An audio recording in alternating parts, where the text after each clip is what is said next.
जय हिंद प्यारे बच्चों। बच्चों आज का वीडियो बहुत ही खास है क्योंकि आज हम 2D टॉपिक के कुछ और मोस्ट इंपॉर्टेंट क्वेश्चन को डिस्कस करेंगे, वो भी शॉर्टकट ढंग से। मैंने इसके पहले वाले वीडियो में भी आपको बहुत सारे शॉर्ट ट्रिक्स बताए हैं। मैंने वहां पे क्वेश्चन के प्रैक्टिस करवाया है। अगर आपने नहीं देखा है तो चैनल के प्लेलिस्ट में जाइए, आपको देखने को मिल जाएगा। इस वीडियो में भी हम कुछ और मोस्ट इंपॉर्टेंट क्वेश्चन को डिस्कस करेंगे जो कि एनडीए के पॉइंट ऑफ व्यू से बहुत ही मोस्ट इंपॉर्टेंट हैं। इसलिए बच्चों वीडियो को बिल्कुल भी नहीं स्किप करना, चैनल को बिल्कुल भी नहीं स्किप करना, वरना जो कि इंपॉर्टेंट शॉर्ट ट्रिक होता है और जो कॉन्सेप्ट होता है उसको आप मिस कर जाएंगे। यहां पर हम क्वेश्चन के साथ साथ जो उनके कॉन्सेप्ट होते हैं उसको भी हम डिस्कस करते हुए चलेंगे, इसलिए आज का वीडियो बहुत ही खास है आपके लिए। ठीक है बच्चों, आइए देखते हैं। यहाँ पे जैसे यहाँ पे ये सवाल दिया गया है, आप देखेंगे यहाँ पे सवाल दिया गया है, इस तरीके सवाल दिया गया है। आपसे कहा गया है यहाँ पे द वैल्यू ऑफ के, आपको के की वैल्यू बताना है। आपको बताना क्या है, के की वैल्यू। देखिए यहां पे द वैल्यू ऑफ के पूछा गया है। The value of k for which the points are collinear. Collinear कहा गया है, ठीक है बेटा, कोलिनियर कहा गया है। तो कोलिनियर का मतलब होता है, जब भी कोलिनियर कहा जाएगा तो उसमें एरिया ऑफ ट्रायंगल जो होता है वह 0 के बराबर होता है। जब भी कोलिनियर की बात होती है तो क्या होता है, एरिया ऑफ ट्रायंगल क्या होता है, 0 के बराबर होता है। और एरिया ऑफ ट्रायंगल का फार्मूला क्या होता है, मैंने आपको बताया है। एरिया ऑफ ट्रायंगल का फार्मूला होता है, डिटर्मिनेंट में रहेगा यहां पे 6 9 1 0 1 1 -6 k 1, और यहां पे 1/2 हो जाता है और ये 0 के बराबर हो जाता है। ठीक है बेटा, यहां तक ध्यान समझिए। कोलिनियर की कंडीशन क्या होती है कि एरिया ऑफ ट्रायंगल एबीसी क्या हो, 0 के बराबर हो। कोलिनियर की और भी कंडीशन होती है, लेकिन यहां पे जिस कंडीशन का यूज करेंगे वो है एरिया ऑफ ट्रायंगल का। 1/2, 6 9 1 है, 0 1 1 है, -6 k 1 है। ठीक, अब हम इसको सॉल्व कर लें। इसको अब हम सॉल्व करेंगे, यहां पे ये 0 के बराबर हो जाएगा। ये हो जाएगा बेटा यहां पे जो हो जाएगा ये 6, ये 1/2 0 के बराबर हो जाएगा। ये 0 के बराबर हो जाएगा 6, और यहां पे क्या हो जाएगा 1 - k -9, -9 हो जाएगा ये, और 0, और यहां पे +6 और +1, 1 हो जाएगा यहां पे, और फिर क्या हो जाएगा k और +6 इज इक्वल टू 0। ये तो हो जाएगा एरिया ऑफ ट्रायंगल। हम इस डिटरमिनेंट को सॉल्व कर रहे हैं। 6 1 - k -9 0 +6, और फिर 1 को हम लेंगे तो +6 हो जाएगा। ये हो जाएगा बेटा 6 -6 k -54 और +6 इज इक्वल टू 0। ठीक है, यहां तक ये हो जाएगा 6 k हो जाएगा यहां पे 12 -54 +12, तो 6 k is equal to -42, k क्या दे देगा, -7 दे देगा। तो हमारा जो आंसर हो जाएगा वो बेटा बी ऑप्शन हो जाएगा। कौन सा ऑप्शन हो जाएगा, बी ऑप्शन हो जाएगा ये। ठीक है, यहां तक तो ध्यान रखना, जब भी आपसे कोलिनियर कहा जाएगा तो आप क्या करेंगे, एरिया ऑफ ट्रायंगल एबीसी 0 के बराबर कर देंगे और डिटरमिनेंट को सॉल्व कर लेंगे, वही हमारा आंसर हो जाएगा। ठीक है बेटा, ध्यान रखना कोलिनियर की कंडीशन ये होती है। आगे बढ़ेंगे, ये देखिए, ये भी बहुत ही मोस्ट इंपॉर्टेंट है। आपसे क्या कहा गया है, आपसे कहा गया है द लाइन। अच्छा, कोलिनियर का मतलब होता क्या है मैं आपको बता दूं। जैसे कोलिनियर भी मैंने आपको बताया है। कोलिनियर का मतलब होता है जो एक ही लाइन पे लाई करें। कोलिनियर, यहां पे मैंने आपको क्या बताया है, कोलिनियर। कोलिनियर का मतलब होता है जो एक ही लाइन पे लाई करें। जैसे यहां पे देखिए, यहां पे कोई पॉइंट है, यहां पे कोई पॉइंट है, यहां पे कोई पॉइंट है, यहां पे कोई पॉइंट है। तो जो ऐसे पॉइंट है किसी लाइन पे लाई करते हैं, वह जो पॉइंट होते हैं वह कोलिनियर पॉइंट कहते हैं। और जो लाइन कहलाती है क्या कहलाती है? कोलिनियर लाइन कहलाती है। ठीक है, जो पॉइंट होंगे कोलिनियर पॉइंट होंगे और जो लाइन होगी वह कोलिनियर लाइन होगी। ठीक है बेटा, आगे बढ़ेंगे हम। यहां पे देखिए, the line 3x plus 4y is equal to 12 cuts the axis at A and B. If O is the origin, then area of triangle AOB.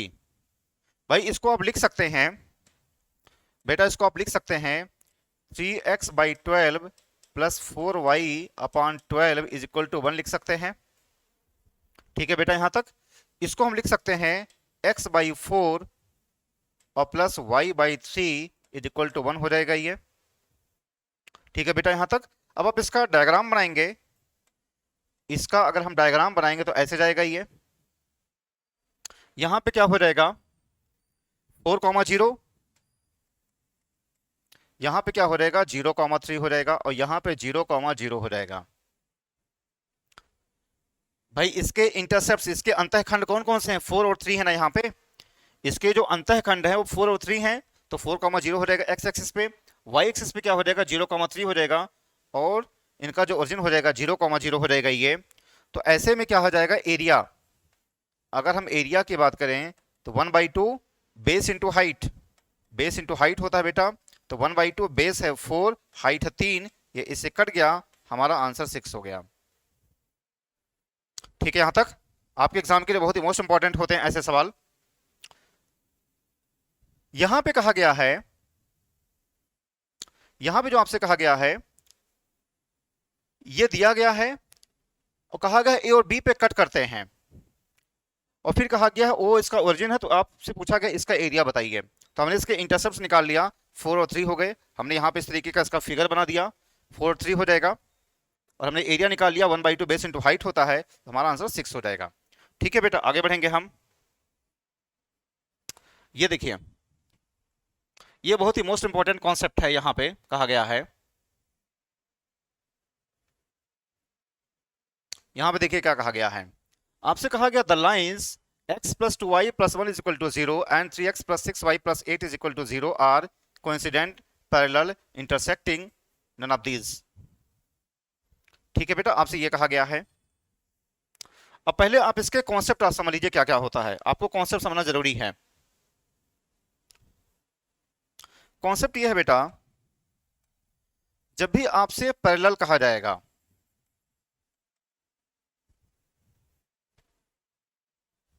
मान लीजिए a1x है प्लस b1y है प्लस c1 इक्वल टू 0 है, a2x है plus b2y है और plus ct equal to 0 है। ठीक है, तो पैरेलल की जो कंडीशन होती है a1/a2 b1/b2 is not equal to c1/c2, ये होता है। पैरेलल कंडीशन क्या होती है? a1/a2 is equal to b1/b2 is not equal to c1/c2। अगर हम कोइंसिडेंट की बात करें, अगर हम कोइंसिडेंट की बात करें तो a1/a2 b1/b2 और ये क्या हो जाएगा? c1/c2 हो जाएगा। ठीक है बेटा, यहां तक। अगर हम इंटरसेक्टिंग की बात करें, अगर हम इंटरसेक्टिंग की बात करें, ये हो जाएगा a1/a2 is not equal to b1/b2। अब इसको ध्यान रखना जो मैंने आपको बताया है। अगर दो लाइन दिए गए हैं a1x plus b1y plus c1 is equal to 0, a2x plus b2y plus c2 is equal to 0, तो पैरेलल की कंडीशन क्या होती है? a1/a2 is equal to b1/b2 is not equal to c1/c2। Coincident a1/a2 is equal to b1/b2 is equal to c1/c2। Intersecting a1/a2 is not equal to b1/b2 के। ठीक है बेटा, यहां तक समझ गए हैं। आइए देखते हैं आगे क्वेश्चन। क्वेश्चन हमारा क्या है? क्वेश्चन हमारा देखेंगे आप यहां पे, क्वेश्चन हम देखेंगे यहां पे क्या है? 1/3 इज इक्वल टू, आप देखेंगे 1/3 है, 2/6 है और फिर क्या है? इज नॉट इक्वल टू 1/8, यानी 1/3 1/3 यहां पर भी हो जाएगा।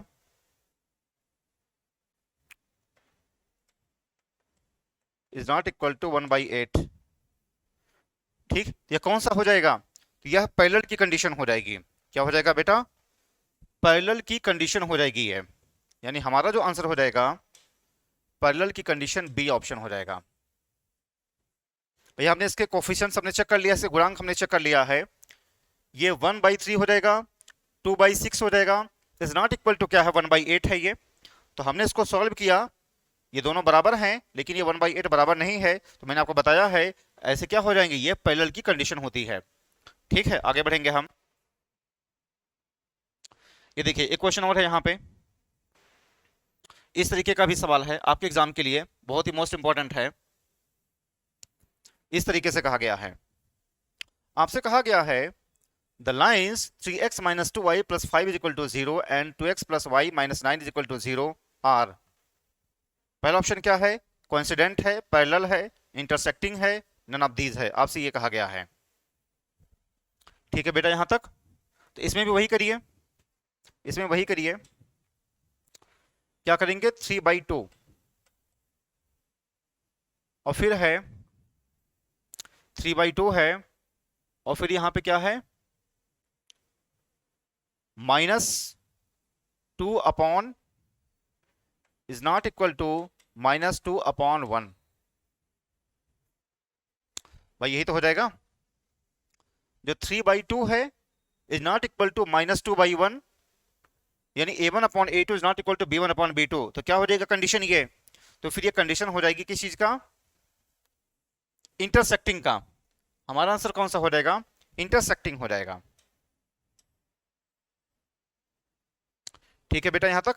a1/a2 ये तो मैंने बताया है, 3/2 इज नॉट इक्वल टू -2/1, तो क्या हो जाएगा ये इंटरसेक्टिंग हो जाएगा ये। ठीक है बेटा, यहां तक। आगे बढ़ेंगे हम।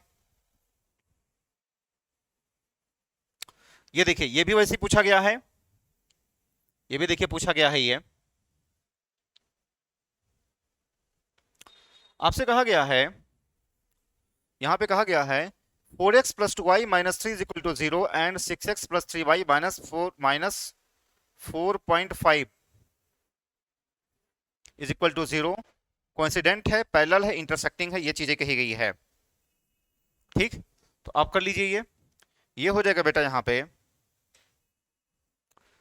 4/6 = 2/3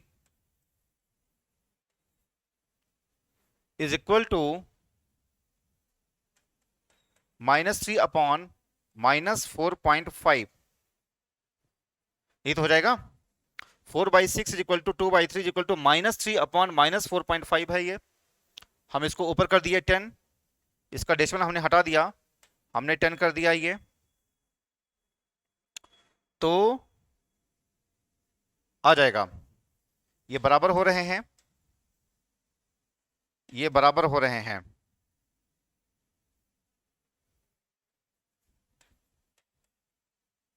तीनों बराबर हो रहे हैं ये।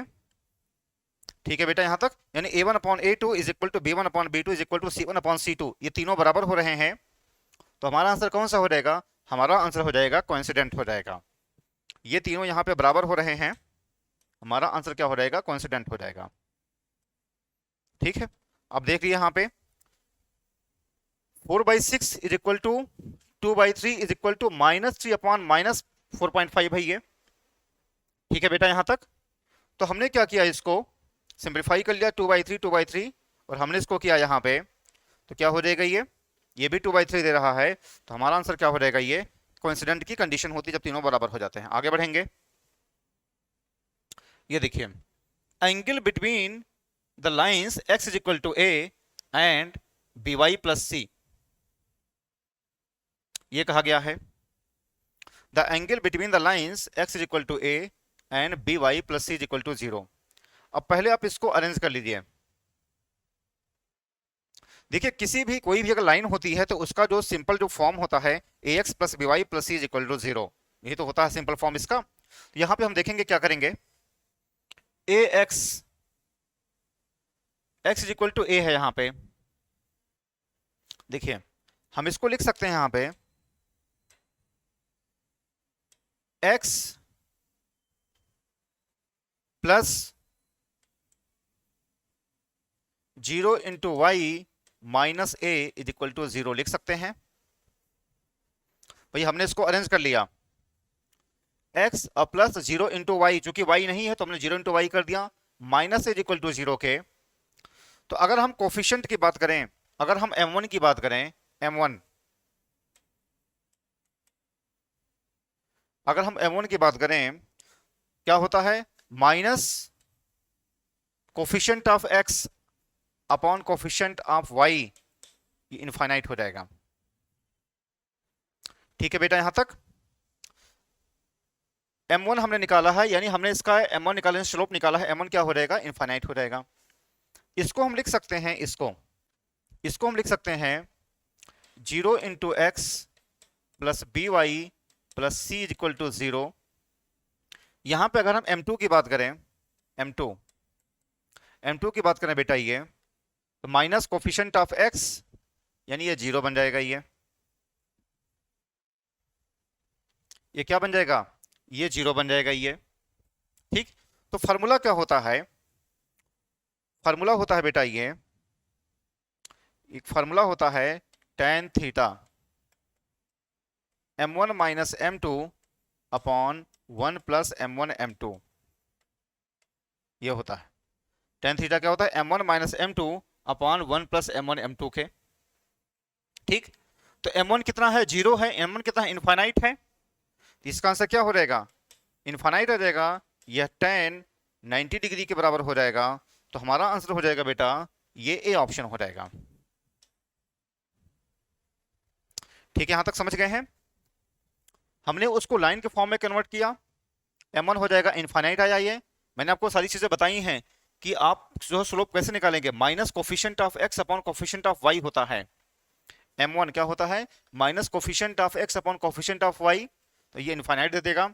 यहां पे क्या दे देगा, ये 0 दे देगा।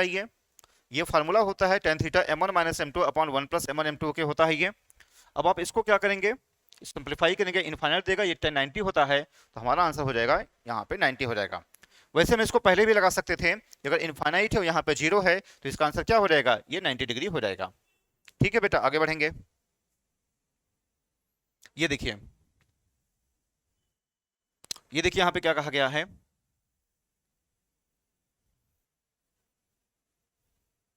देखिए यहाँ पे क्या कहा गया है, आपसे कहा गया बेटा यहाँ पे the acute angle between the lines, the acute angle between the lines 2x minus y plus 3 equal to 0 and x plus y plus 2 equal to 0 is, आपसे ये कहा गया है। तो पहले आप इसका m1 निकालिए। अगर हम m1 की बात करेंगे, m1 minus coefficient of x, -1 हो जाएगा m1। ठीक है, यहां पे अगर हम बात करें m2 की बात करें, 2 दे देगा। ठीक है बेटा, 2 दे देगा, वही minus coefficient of x upon coefficient of y। तो फार्मूला क्या होता है, जो फार्मूला होता है tan theta m1 minus m2 upon 1 plus m1 m2, ये होता है।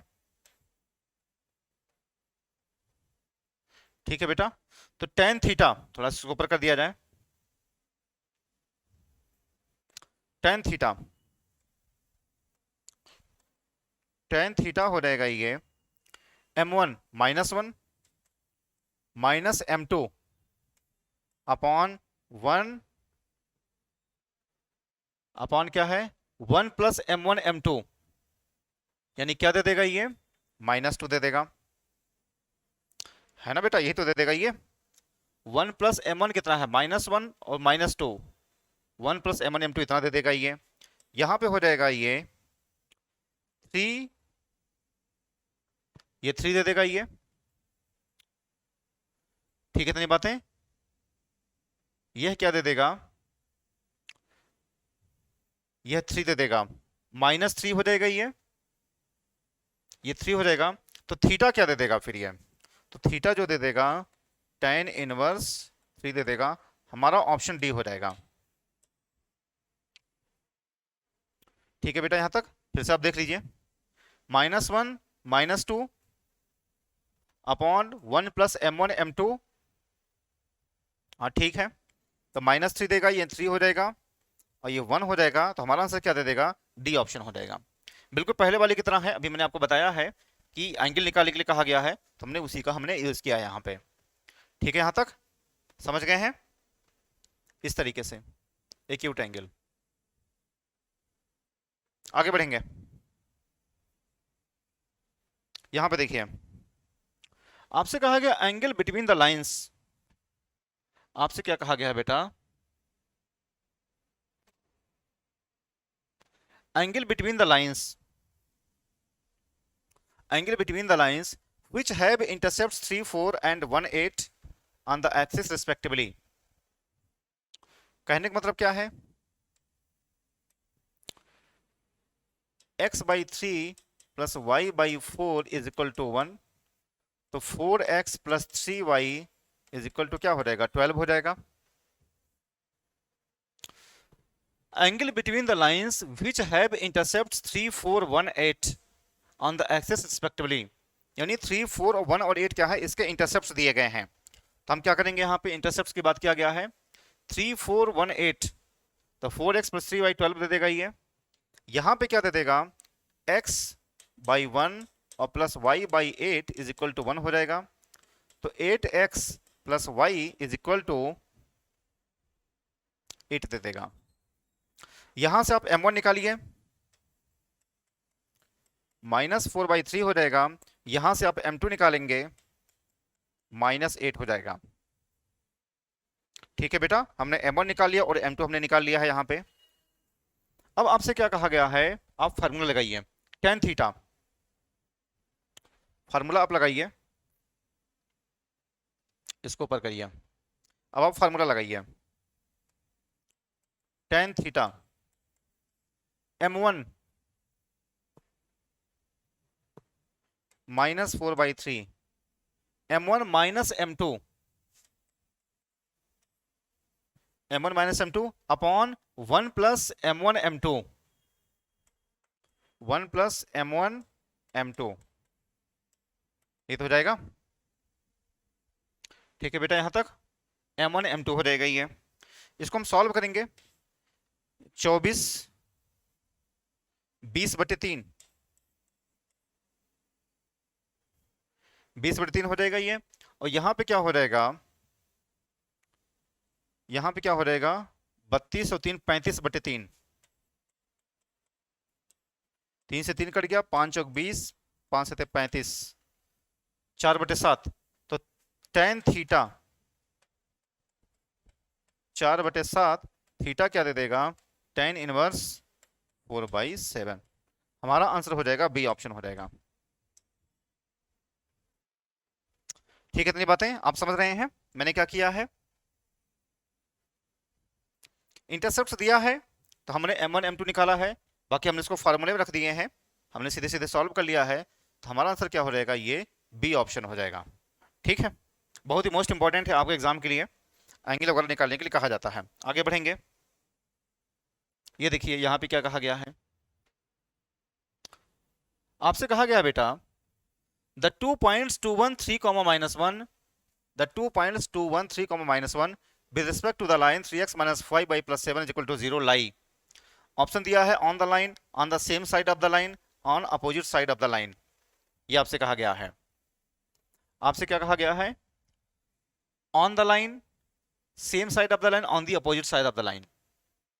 देखिए आपको कुछ नहीं करना है, जो पॉइंट हैं वो आप रख करके देखिए कि उनके साइन क्या आ रहे हैं। जैसे यहां पे हम इसको रख करके देखेंगे 2,1 है ना, इसमें हम 2,1 रखेंगे, 3 इंटू 2 माइनस 5 इंटू 1 प्लस 7, ये क्या दे देगा? ये दे देगा 6 -5 और प्लस 7, यानी क्या दे देगा? ग्रेटर देन 0 दे देगा। हमने इसको वैल्यू रखा, क्या दे रहा? ग्रेटर देन 0 दे रहा है ये। अगर यहां पे आप रखेंगे दूसरे वाले को, तो ये दे देगा 9 प्लस 5 और प्लस 7 इज इक्वल टू, ये हो जाएगा 21, ये भी ग्रेटर देन 0 है, तो हमारा आंसर हो जाएगा same side of the line, B option. समझिए बहुत ही मोस्ट इंपॉर्टेंट है, आपसे क्या कहा गया है, बहुत ही मोस्ट इंपॉर्टेंट है। सेम साइड कहा गया, अपोजिट साइड कहा गया है। सेम साइड का मतलब होता है आप वैल्यू उसके जो पॉइंट से आप उसको उसको पुट करिए। अगर दोनों के साइन अगर सेम आ रहे हैं, यानी अगर पॉजिटिव पॉजिटिव अगर आ रहा है तो आंसर हो जाएगा सेम साइड हो जाएगा। अगर निगेटिव निगेटिव आ रहा है दोनों पॉइंट रखने पर तो भी वो क्या हो जाएगा, सेम साइड हो जाएगा। अगर पॉजिटिव निगेटिव आ रहा है तो क्या हो जाएगा, अपोजिट साइड हो जाएगा। ठीक है, मेरी बात समझ। अगर हमने दो पॉइंट हमने रखा है यहाँ पे, दोनों जगह पे अगर पॉजिटिव पॉजिटिव आ रहा है तो आंसर क्या हो जाएगा, सेम साइड हो जाएगा। अगर निगेटिव निगेटिव आ रहा है ऊपर भी नीचे भी, यानी लेस देन जीरो आ रहा है, निगेटिव आ रहा है, तो भी क्या हो जाएगा, वो सेम साइड हो जाएगा। लेकिन अगर एक पॉजिटिव आ रहा है और एक नेगेटिव आ रहा है तो आंसर क्या हो जाएगा, यह अपोजिट साइड हो जाएगा। तो हमने क्या किया है, हमने वैल्यू रखा यहाँ पे, ठीक है। तो 2 1 रखा, तो 6 - 5 और +7 यहां पे ग्रेटर देन 0 दे रहा है ये, ठीक। उसी तरीके से 9 और +5 +7 ये भी ग्रेटर देन 0 दे रहा है। तो इसका आंसर क्या हो जाएगा, same side of the line हो जाएगा। क्या हो जाएगा बेटा, same side of the line हो जाएगा। ठीक, आगे बढ़ेंगे। ये भी देखिए, ये भी देखिए वैसे दिया गया है, ये भी वैसे ही दिया गया है, ये भी देखिए वैसे दिया गया है। How are the points 3 4 2 -6 situated with respect to the line 3x - 4y - 8 = 0। आपसे ये कहा गया है, ठीक है। तो हमने इसको रखा यहाँ पे, हमने इसको रखा यहाँ पे, पहले इसको रखा, यह 9 - 16 - 8, 16 8 25, 25 में से 9 गए, 16 25, 25 में से 9 के कितना हो जाएगा, नहीं 16 8 24, यानी ये जो दे देगा ये हो जाएगा -15, लेस देन 0 दे रहा है ये। हमने 3, 4 रखा है हमने, तो बेटा ये हो जाएगा 9 - 16 और -8 = 0। तो ये क्या दे देगा, -24 और +9 यानी -15 लेस देन 0 दे देगा ये। अब आप दूसरे वाले को रखेंगे, दूसरे वाले को रखेंगे अगर आप, यहाँ पे ये 6 दे देगा, -24 यानी +24 दे देगा, 6 + 24 -8, 24 36 में से 8 गया 22, ग्रेटर देन 0 आ रहा है।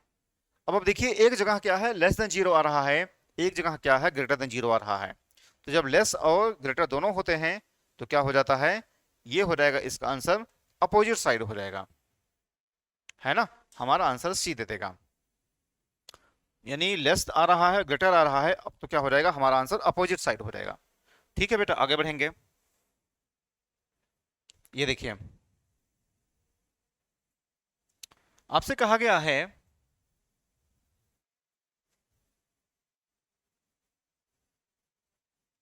आपसे कहा गया है यहां पे the equation of the bisector of the angle between the lines, आपसे ये कहा गया है, ठीक। अब देखिए एक जो फार्मूला होता है, मैं आपको फार्मूला बता दूं,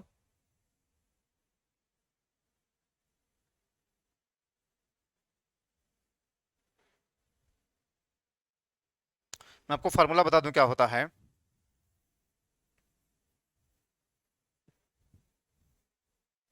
देखिए यहां पे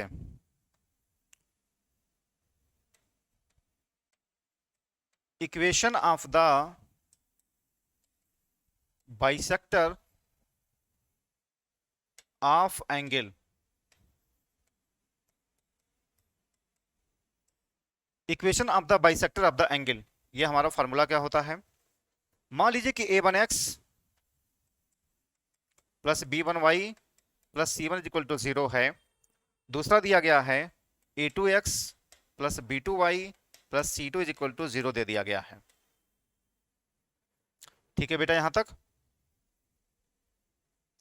तो इसका जो फॉर्मूला बनता है, ये होता है a1x plus b1y plus c1 upon root A square plus B square, और फिर होता है यहाँ पे plus minus a2x plus b2y plus c2 upon root A square plus B square. ये दिया है यहाँ पे a1x plus b1y plus c1 equal to 0 और a2x plus b2y plus c2 equal to 0 है। a1x plus b1y plus c1 upon root A square plus B square plus minus a2x plus b2y plus c2 upon ऐसे दिया गया है। इसमें आप लिखेंगे rule. Rule क्या है? पहला, नोट फर्स्ट, इफ क्या first if a1 a2 plus b1 b2 greater than 0 है, देन बहुत ही मोस्ट इंपॉर्टेंट है, then acute angle bisector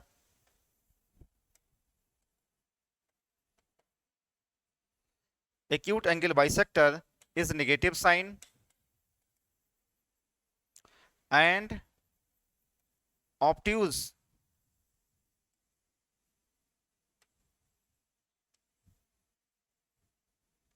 and देखेंगे यहां पे and obtuse angle bisector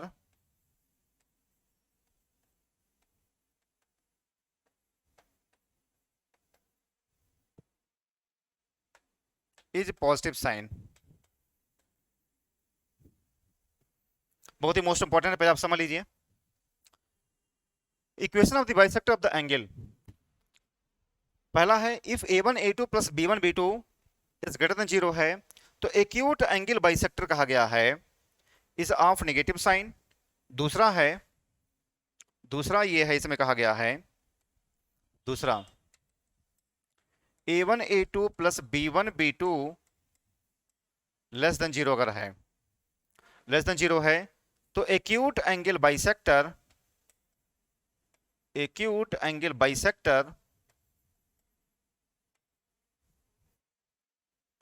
is positive sign and obtuse angle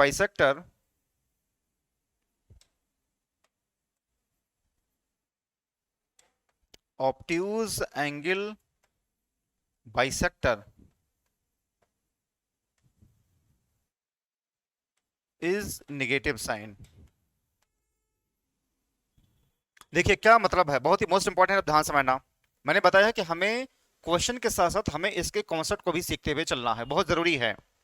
अगर आप सिर्फ क्वेश्चंस लगाएंगे तो जो नए व्यूअर्स हैं उनको समझ दिक्कत आएगी, इसलिए मैं आपको कॉन्सेप्ट बताते हुए चल रहा हूँ। बहुत ही मोस्ट इंपॉर्टेंट है, ये कई बार पूछा गया है। देखेंगे यहाँ पे equation of the bisector of the angle आपसे कहा गया है, यहाँ पे a1x plus b1 plus c1 equal to 0, a1x दिया गया है, ये plus minus a2x plus b2 इतना दिया गया है। इफ a1 a2, देखिए अगर आपसे एक्यूट ऑब्ट्यूज की बात नहीं किया गया है, अगर आपसे एक्यूट ऑब्ट्यूज की बात नहीं किया गया है तो सीधे सीधे आप इस फार्मूले का यूज करेंगे, यानी यहां पे इस प्लस माइनस का कोई रोल नहीं है। अगर क्वेश्चन में कहीं पर भी एक्यूट ऑब्ट्यूज की बात नहीं है तो इसका कोई मतलब नहीं है प्लस माइनस का, ठीक है इतनी बातें। लेकिन अगर क्वेश्चन में एक्यूट ऑब्ट्यूज आ गया है, अगर क्वेश्चन में क्या है एक्यूट ऑब्ट्यूज आ गया है तो आपके लिए ये प्लस माइनस का इंपॉर्टेंट रोल हो जाता है। कब हम प्लस यूज करेंगे, कब हम माइनस यूज करेंगे, मेरी बात है समझ रहे? अगर क्वेश्चन में एक्यूट ऑब्ट्यूज आ गया है तो हम प्लस माइनस का हम यूज करेंगे। अब हम कब प्लस यूज करेंगे, कब हम माइनस यूज करेंगे, जब a1 a2 plus b1 b2 क्या हो जाए बेटा, यहाँ पे a1 a2 plus b1 b2 यहां पे क्या हो जाए, ग्रेटर देन 0 हो जाए। ये क्या हो जाए, ग्रेटर देन 0 हो जाए यहां पे, ठीक है बेटा यहां तक। अगर ग्रेटर देन 0 हो जाए तो एक्यूट एंगल बाइसेक्टर जो होगा, तो एक्यूट एंगल बाइसेक्टर क्या हो जाएगा, नेगेटिव साइन हो जाएगा, और ऑब्ट्यूज एंगल बाइसेक्टर क्या हो जाएगा, पॉजिटिव साइन हो जाएगा। अब मेरी बातें समझ रही है? जब a1 a2 plus b1 b2 greater than 0 आ जाएगा तो एक्यूट एंगल बाइसेक्टर क्या देगा? नेगेटिव साइन देगा, यानी यहां पे आप नेगेटिव यूज करेंगे। और जो ऑब्ट्यूज एंगल बाइसेक्टर है वो क्या है? पॉजिटिव साइन है, तो आप यहां पे आप पॉजिटिव यूज करेंगे। अगर एक्यूट पूछा रहेगा तो यहां पे आप नेगेटिव यूज करेंगे, ऑब्ट्यूज अगर पूछा रहेगा तो यहां पे आप प्लस यूज करेंगे। ठीक है बेटा, यहां तक। इसी तरीके से अगर ये लेस देन 0 हो जाए, इसी तरीके से अगर ये लेस देन 0 हो जाए, यानी हमने a1 a2 b1 b2 हमने किया इसको, और अगर लेस देन 0 आ गया है तो एक्यूट एंगल जो बाइसेक्टर होगा यह क्या हो जाएगा? पॉजिटिव साइन हो जाएगा, और ऑब्ट्यूज एंगल बाइसेक्टर क्या हो जाएगा? नेगेटिव साइन हो जाएगा। ठीक है बेटा, यहां तक आप समझ रहे हैं? अगर लेस देन 0 आया और एक्यूट एंगल बाइसेक्टर आपसे अगर पूछ रहा है तो हम पॉजिटिव साइन यूज करेंगे यहाँ पे, और अगर ऑब्ट्यूज एंगल बाइसेक्टर पूछा जाएगा तो यहाँ पे हम क्या करेंगे? नेगेटिव यूज करेंगे। ऐसे कई बार एग्जाम में पूछे गए हैं, इसलिए मैंने आपको इसका कॉन्सेप्ट भी बता दिया है। लेकिन जब एक्यूट ऑब्ट्यूज जब नहीं पूछा जाएगा तो सीधे सीधे हम ये जो फॉर्मूला दिया गया है उसका हम यूज करेंगे। आइए देखते हैं कैसे होता है, यहाँ पे देखिए ये दिया गया है, यहाँ पे देखेंगे हम क्या करेंगे। देखिए हम क्या करेंगे, यहाँ पे हो जाएगा 3x minus 4y plus 7 upon root 9 plus 16, और ये क्या हो जाएगा? 12x plus 5y minus 2 upon root 144 plus 25, ये तो हो जाएगा। अब हम क्या करेंगे बेटा? 3x minus 4y plus 7 upon 5, 12x plus 5y minus 2 upon क्या हो जाएगा? 13। ठीक है, हम इसको सिंप्लीफाई कर रहे हैं, क्रॉस मल्टीप्लाई कर दीजिए, ये हो जाएगा 39x माइनस 52y और प्लस 91, क्या हो जाएगा? 60x और प्लस 25y माइनस क्या हो जाएगा? 10 हो जाएगा ये। ठीक है, तो 60 में से 39 गए, 60 में से 39 गए कितना? 39 एक 40 20 60। हमारा जो आंसर जो दे देगा बेटा वो बी ऑप्शन दे देगा। ठीक है, आप इतनी बातें समझ गए हैं कैसे किया गया है? ठीक है ना, आप समझ गए ना इतनी बातें? ठीक, तो हमने इसको सॉल्व किया, हमारा आंसर बी आएगा। आगे बढ़ेंगे। ठीक, ये देखिए यहां पर भी कोलिनियर कहा गया है, यहां पे क्या कहा गया बेटा? कोलिनियर कहा गया है। यहां पे क्या कहा गया है? कोलिनियर कहा गया है। तो कोलिनियर के मैंने आपको क्या बताया है? कोलिनियर के मैंने आपको बताया है कि इसका जो है ट्रायंगल क्या हो? एबीसी 0 के बराबर हो। ये आपके लिए होमवर्क है, आप इसको सॉल्व करेंगे। आपके लिए क्या है बेटा? होमवर्क है। 1/2 हो जाएगा ये 1/2 हो जाएगा, और यहां पे आप करेंगे k है 2 माइनस 2k है 1 है 1 माइनस k है 2k है 1 है माइनस 4 है माइनस k 6 माइनस 2k और 1 इज इक्वल टू 0 हो। ठीक है बेटा, अब आपके लिए होमवर्क है कि आप इसको क्या करेंगे? इसको आप सॉल्व करेंगे, देखेंगे आपके की वैल्यू क्या आ जाएगी। ठीक है, तो आप समझ गए हैं। आपसे कोलिनियर इसमें कहा गया है, तो कोलिनियर आप इसको निकाल लेंगे। मैंने आपको बताया है कोलिनियर के क्या करना होता है। मैंने आपको बताया है कोलिनियर के लिए क्या करना होता है कि एरिया ऑफ ट्रायंगल क्या हो? एबीसी 0 के बराबर हो। आप इसको डिटरमिनेंट को सॉल्व करेंगे, जो आएगा वही हमारा आंसर हो जाएगा। ये आपके लिए होमवर्क है। ठीक है बच्चों, तो बच्चों इसके बाद का वीडियो बहुत ही मोस्ट इंपॉर्टेंट है। हम कुछ और क्वेश्चन को हम डिस्कस करेंगे, वो भी शॉर्टकट ढंग से, जो कि आपके एनडीए के एग्जाम के लिए बहुत ही मोस्ट इंपॉर्टेंट है। ठीक है बच्चों, आज बस यहीं तक। थैंक यू, जय हिंद, जय भारत।